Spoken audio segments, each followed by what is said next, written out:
नदी के किनारे पहुंचते ही शिमिन को अपने पीछे फिर कोई आहट सुनाई दी, जैसे कोई उसके ठीक पीछे खड़ा हो। उसने साहस जुटाकर पीछे मुड़कर देखा और तुम यहाँ क्या कर रही हो? शिमिन की अंगरक्षक ने सर झुकाकर जवाब दिया, राजकुमारी जी, रानी ने मुझे आपको एक भी पल अकेला ना छोड़ने का आदेश दिया है।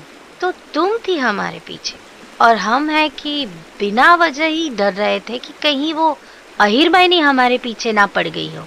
मेरे होते आपको कुछ नहीं होगा राजकुमारी जी। माँ भी हमें खूब जानती है, उन्हें पता है कि हम कितने हठी हैं। शिमिन ने मन ही मन सोचा और फिर अंगरक्षक से कहा, अब रुको यहाँ, जब तक हम हमारी सखी से नहीं मिल लेते।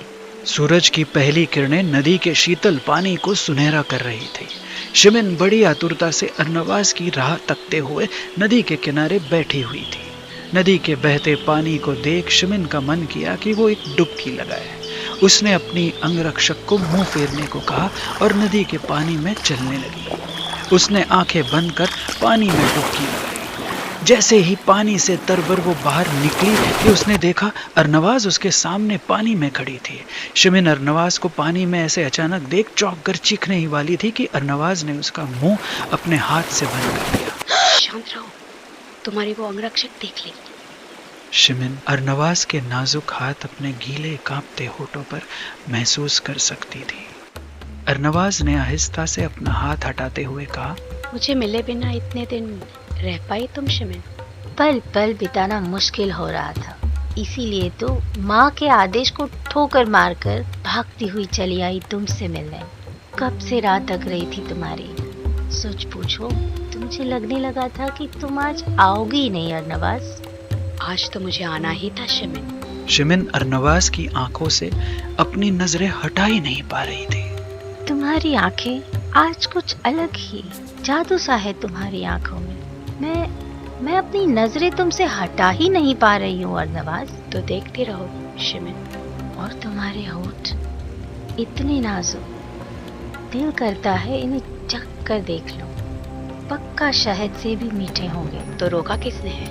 राजकुमारी हो तुम दर्शिया की, और आज चंद्र ग्रहण के बाद तो मैं रानी बन जाऊंगी। तो रानी बनने से पहले मेरे होठ चख कर देख ही लो कि क्या सच में ये शहद से भी मीठे है कि नहीं। शिमिन ने अपनी नजरें चुराते हुए कहा, मैंने कभी किसी को ऐसे पहले मैंने भी नहीं। शिमिन ने हल्की सी मुस्कुराहट के साथ अर्नवाज से कहा, तब तो हम दोनों ही इस खेल में अनाड़ी हैं अर्नवाज।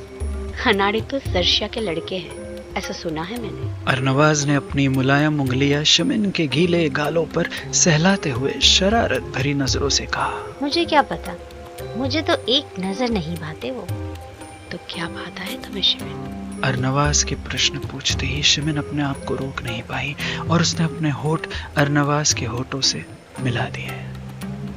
अर्नवाज ने अपने हाथों से शिमिन के मुलायम गालों को पकड़ा और उसे चूमती रही। सुबह की कोमल धूप दोपहर की गर्मी में तब्दील हो रही थी। नदी के पानी का स्तर अपने आप बढ़ रहा था। अचानक से ही काले बादल उमड़ आए। जोरों शोरों से बिन मौसम वर्षा होने लगी। पीठ किए खड़ी अंगरक्षक को बेचैनी सी होने लगी। नदी का बढ़ता पानी बाहर उसके कदमों तक उमड़ आया था। उसने अपनी राजकुमारी का हुक्म तोड़कर पीछे पलटकर देखा और घबराहट के मारे कांप उठी।